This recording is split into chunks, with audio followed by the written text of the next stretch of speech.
अस्सलाम वालेकुम नाजरीन, मैं हूं राखिल हसन गुमन।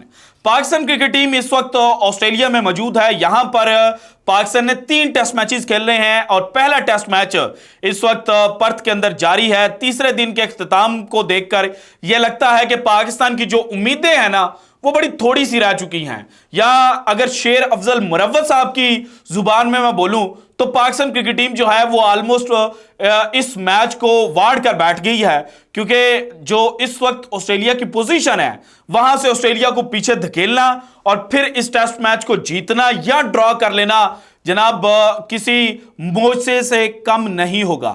लेकिन दौरा ऑस्ट्रेलिया के बाद पाकिस्तान क्रिकेट टीम ने 5 टी20 मैचेस की जो सीरीज है वो न्यूजीलैंड के खिलाफ खेलनी है न्यूजीलैंड के अंदर। और इस न्यूजीलैंड की जो सीरीज है इसको कहा जा रहा है कि यहां से पाकिस्तान क्रिकेट टीम जो है वो टी20 वर्ल्ड कप 2024 की जो प्लानिंग है वो शुरू करेगी। और इसीलिए जो लड़के इस सीरीज के अंदर चूज किए जाएंगे, जो लड़के इस सीरीज के अंदर पिक किए जाएंगे, वो टी20 वर्ल्ड कप 2024 में पाकिस्तान को रिप्रेजेंट करते हुए नजर आएंगे। और इसी हवाले से आज सुबह से पाकिस्तानी मीडिया के ऊपर एक खबर जो है वो फ्लोट हो रही थी। उस खबर के मुताबिक जनाब बाबर आजम और मोहम्मद रिजवान की जो टी20 के अंदर ओपनिंग जोड़ी है वो टूटने जा रही है। इसके अलावा मिडिल ऑर्डर के अंदर एक जनाब जो पावर हिटर है वो आ रहा है। और इसके अलावा पाकिस्तान क्रिकेट टीम के जो वाइस कप्तान थे शादाब खान, उनको भी इस दौरे पर टीम के साथ नहीं भेजा जाएगा। तो मैंने ये सुबह स्टोरी देखी और फिर मैंने डिग आउट करने की कोशिश की। मैंने जो अपने घोड़े हैं ना वो इधर उधर दौड़ाए कि भाईजान इस वक्त चल क्या रहा है, सिलेक्शन कमेटी क्या सोच रही है और किन लड़कों को जो मौका देने की बात सिलेक्शन कमेटी इस वक्त कर रही है, और जो मोहम्मद हफीज का स्टांस है वो क्या है। सो एक इंतहाई अहम तरीन खबर जो है वो मेरे हाथ में लगी है, ये मैंने आपके साथ शेयर करनी है। शादाब खान पाकिस्तान टीम को रिप्रेजेंट करेंगे या नहीं, इसके ऊपर जनाब जो इब्तदाई इतलात हैं वो आपके साथ शेयर करूंगा। इसके अलावा मोइन खान के जो बेटे आजम खान हैं उनके कितने % चांसेस हैं पाकिस्तान टीम को रिप्रेजेंट करने के, ये भी आपके साथ शेयर करूंगा। और इसके अलावा ओपनिंग जोड़ी मोहम्मद रिजवान और बाबर आजम की टूटने जा रही है या नहीं, यह भी आपके साथ शेयर करना है। लेकिन सबसे पहले देखें कि पाकिस्तान ने 2010 में पहली दफा न्यूजीलैंड में टी20 सीरीज जो है वो खेली थी और 3 मैचेस की जो टी20 सीरीज है ये पाकिस्तान 2-1 से हार गया था। इसके बाद 2015 में पाकिस्तान ने 3 टी20 मैचेस की सीरीज न्यूजीलैंड के अंदर खेली। अगेन पाकिस्तान ये सीरीज जो है वो 2-1 से हार जाता है। देन 2018 में पाकिस्तान जनाब यहां पर 3 टी20 मैचेस की सीरीज खेलता है और यहां पर पहली दफा पाकिस्तान टी20 सीरीज जो है वो 2-1 से अपने नाम करता है। देन 2020 में पाकिस्तान ने यहां पर न्यूजीलैंड के खिलाफ 3 टी20 मैचेस की सीरीज खेली और अगेन न्यूजीलैंड के अंदर पाकिस्तान जो है वो 2-1 से ये सीरीज हार जाता है। और अगर लेटेस्ट सीरीज की बात की जाए तो 2022 में पाकिस्तान ने न्यूजीलैंड के अंदर टी20 वर्ल्ड कप जो ऑस्ट्रेलिया के अंदर हुआ था उससे चंद दिन पहले ट्राई सीरीज खेली थी जिसमें पाकिस्तान, न्यूजीलैंड और बांग्लादेश थे और ये ट्राई सीरीज पाकिस्तान ने जीती थी। और यहां पर न्यूजीलैंड का आमना सामना 3 दफा पाकिस्तान ने किया था और इनमें से 2 मैचेस पाकिस्तान जीता था इंक्लूडिंग फाइनल, और एक मैच जो ग्रुप मैच था वो जनाब जीता था न्यूजीलैंड। और इन जनाब मैचेस के अंदर अगर शादाब खान की परफॉर्मेंस चेक की जाए तो वो कुछ यूं निकलती है कि शादाब खान ने न्यूजीलैंड के अंदर 11 मैचेस जो हैं वो खेल रखे हैं। इन 11 मैचेस में 6 दफा जो शादाब खान हैं उनको बैटिंग करने का मौका मिला और हाईएस्ट स्कोर है न्यूजीलैंड के अंदर शादाब का 42 और टोटल रन्स 6 इनिंग्स के अंदर इन्होंने स्कोर किए हैं 88, 14.67 की एवरेज के साथ और 125.71 का इनका स्ट्राइक रेट है। और अगर इनकी बॉलिंग देखी जाए न्यूजीलैंड के अंदर तो 11 मैचेस में इन्होंने 420 ओवर डिलीवर किए और इन 420 ओवर्स में इन्होंने सिर्फ 287 रन जो हैं 420 नहीं सॉरी 42 ओवर्स डिलीवर किए, 420 तो बहुत ज्यादा अच्छा था, 42 ओवर्स डिलीवर किए और यहां पर रन्स इन्होंने दिए 287 और जो इनकी एवरेज निकली रन्स देने की और विकेट गेन करने की वो थी जनाब 35.88 और स्ट्राइक रेट था इनका 31.50। अब जो स्ट्राइक रेट और एवरेज है इसको देखकर लगता है कि शादाब यहां पर फ्लॉप हुए, क्योंकि 11 मैचेस के अंदर जो शादाब ने विकेटें हासिल की हैं वो भी सिर्फ और सिर्फ 11 हैं। लेकिन यहां पर जो इकोनॉमी रेट शादाब का निकलता है वो है 6.83 का। दैट मींस के शादाब ने 42 ओवर करवाकर 6.83 के इकोनॉमी रेट के साथ 287 रन जो हैं वो दिए हैं। और एक स्पिनर के लिए ये कोई बड़े अलार्मिंग स्टैट्स नहीं है, बल्कि ये बड़े हौसला अफजा हैं, तसल्ली बख्श आप इनको कह सकते हैं, आप इनको सेटिस्फैक्टरी कह सकते हैं, अगर एक्स्ट्रा ऑर्डिनरी या आउटस्टैंडिंग फिगर्स नहीं कहना है। अच्छा, इसके अलावा जब मैं चेक कर रहा था कि चलें यहां पर तो अगेंस्ट बांग्लादेश भी जो शादाब हैं वो खेले हुए हैं, तो कहीं बांग्लादेश के खिलाफ उन्होंने बड़ा अच्छा परफॉर्म किया और न्यूजीलैंड से मार खाते रहे हूं, तो कहीं वो भी जनाब चीज़ों को रिवर्स ना कर रहा हो। तो जो 3 मैचेस ट्राई सीरीज के अंदर शादाब ने खेले थे न्यूजीलैंड के खिलाफ, इन 3 मैचेस के अंदर परफॉर्मेंस को देखा जाए तो जो पहला ग्रुप मैच था इसमें 4 ओवर शादाब ने किए, 21 रन दिए और कोई विकेट हासिल नहीं की। देन सेकंड मैच जो पाकिस्तान न्यूजीलैंड से हारा था, इस मैच में 4 ओवर किए, 26 रन देकर 1 विकेट हासिल की।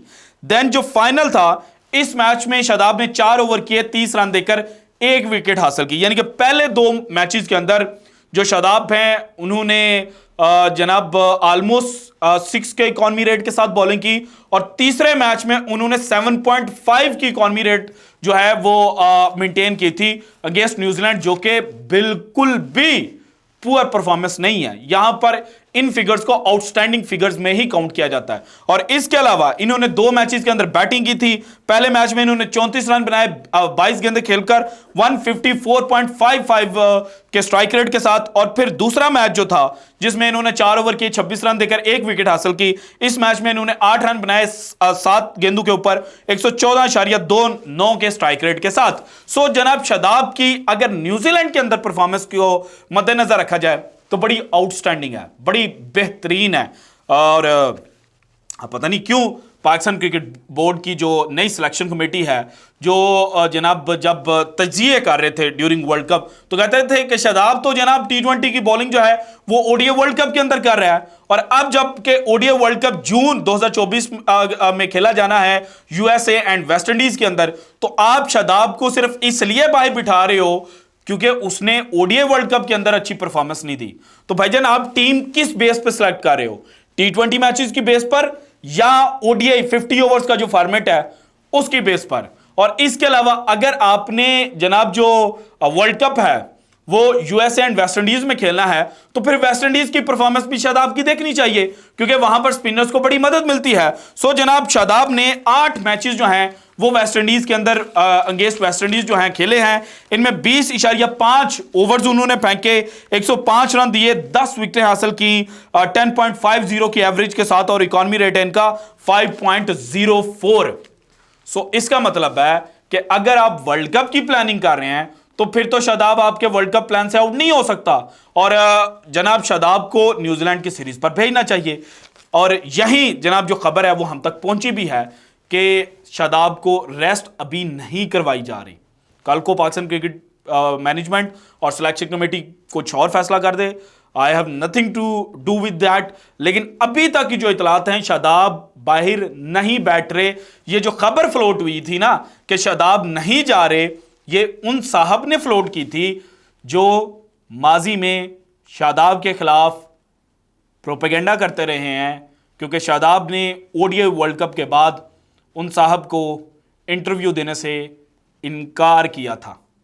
सो शादाब को सिर्फ और सिर्फ मीडिया में गंदा करने के लिए ये खबर जो है ये अभी तक फ्लोट जनाब उन साहब की तरफ से की गई है, क्योंकि स्टैट्स जो हैं वो शादाब के हक में जा रहे हैं जो न्यूजीलैंड और वेस्ट इंडीज के अंदर शादाब ने मैचेस खेले। अच्छा, इसके बाद आ जाएं कि मोहम्मद रिजवान और बाबर आजम की जोड़ी क्या क्या होने जा रहा है।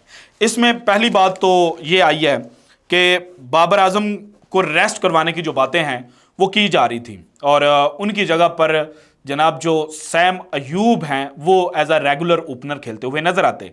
लेकिन मोहम्मद हफीज़ जो हैं उन्होंने यहाँ पर बाबर का साथ दिया और उन्होंने कहा कि हमें जो सीनियर बैट्समैन है वो चाहिए और सीनियर प्लेयर की इस वक्त हमें बहुत ज़्यादा ज़रूरत है। सो बाबर आजम जनाब जो न्यूजीलैंड के खिलाफ T20 सीरीज़ है वो खेलते हुए नजर आएंगे। इसके अलावा Mohammad Rizwan wicket keeper batsman, उनके हवाले से ये खबर है कि जनाब आजम खान को टीम के अंदर इंडक्ट किया जा रहा है, मोइन खान के बेटे आजम खान। लेकिन आजम का ओनली रेफरेंस मोइन खान नहीं है। आजम खान ने वर्ल्ड जो CPL खेला है 2023 में, वहां पर बड़ा अच्छा परफॉर्म किया। इसके अलावा 2023 के जो लीडिंग रन स्कोरर्स हैं और जिनका हाईएस्ट स्ट्राइक रेट है, आजम खान उस लिस्ट में मेरा ख्याल है दूसरे या तीसरे नंबर पर है।